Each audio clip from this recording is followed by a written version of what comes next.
The Perseverance rover is filling up tubes just like this with rocky material from Mars, and it's my job to protect them. What kind of testing are we doing now to make sure that they survive their journey back to Earth? Let's take a look.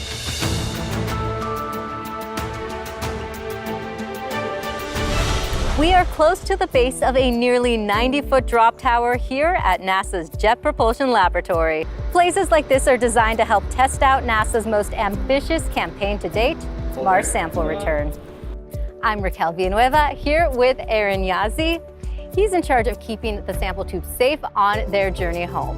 So, Aaron, what's the plan for Mars sample return? Mars sample return is the next leg in us being able to bring back rocky samples from Mars to Earth so that we can study them here and look for signs of ancient life.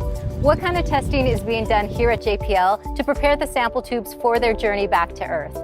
The sample tubes have already gone through a lot of testing to date, but we're going to continue testing to make sure that they can survive every leg of this mission.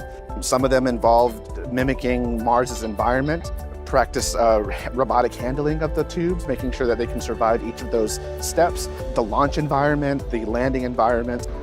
Speaking of final descent back to Earth, that's what the engineers are working on behind us. Can you tell us a little bit more about those tests? The tower behind me is actually able to mimic the event from when the canister holding the sample tubes will land back on Earth. One of the designs that we're currently testing out is what kind of crushable material we might want to use inside of that assembly. So this right here is actually a piece of titanium crushable that we're going to use with this mass simulator to see how best to cradle and protect these tubes when they land back on Earth. What is being done to ensure that this is a successful campaign? We are currently partnering with agencies across the US and around the world, the most predominant one being the European Space Agency.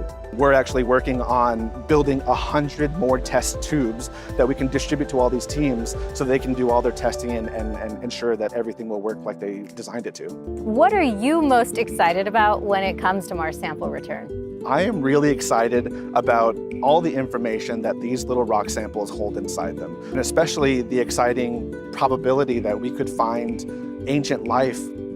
For me personally, I come from an area in the US that looks like Mars. The Navajo Nation is a rocky desert landscape, and it really reminds me how similar rocky planets in our solar system can be.